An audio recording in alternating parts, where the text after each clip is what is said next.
presented by Mathli Express Music.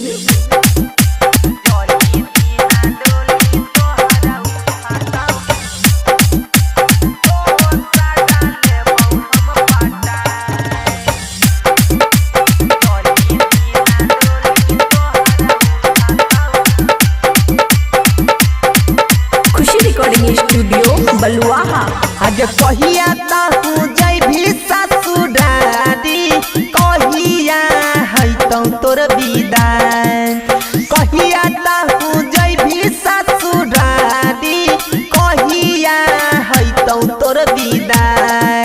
आज जही दिना डोली तोहर उठाता दो साड़ा लेबौ हम पटाए। आगे जही दिना डोली तोहर उठाता दो साड़ा लेबौ हम पटाए। DJ good Madhubani, DJ good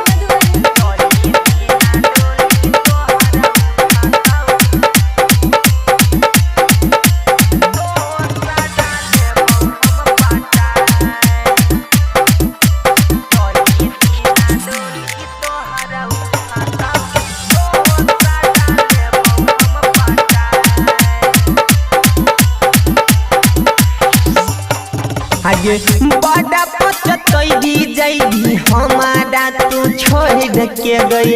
line model चालू करबौ फेर तोहरा घर से गई। सुनै छी हाँ बड़ा पचतैदी जैदी हमारा तू छोड़ के गई। लाइन मॉडल चालू करबौ फेर तोहरा घर से गई। अइबौ फेर कर के तैयारी समनायतौ जे भी रिश्तेदार।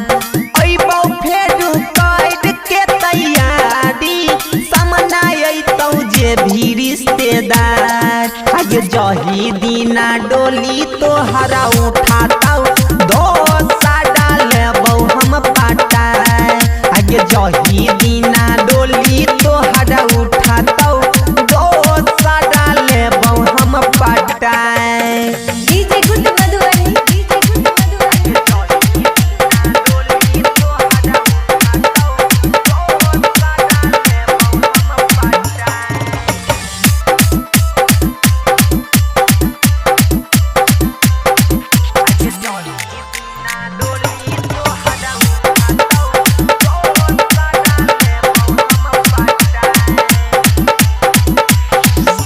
हाँ जाके ससुरारी गरम करी हंसाई के सोफा। अमन शिव सुंदर संदीप के तू दिलही धोखा। तोरा निक न हेतौ जाके ससुरारी करी हंसाई के गरम सोफा। अमन शिव सुंदर संदीप के दिलही तू धोखा। बंसड़ा जो प्रेमी कहो चंदन से ली है तू जाके मुँह देखाए। बंसड़ा जो प्रेमी कहो चंदन से जाके ली है तू गई मुँह देखाए। जही दिना डोली तोहर उठातौ दो साड़ा लेबौ हम पटाए। आगे जही दिना डोली तोहर उठातौ दो साड़ा लेबौ हम पटाए। खुशी रिकॉर्डिंग स्टूडियो बलुआहा।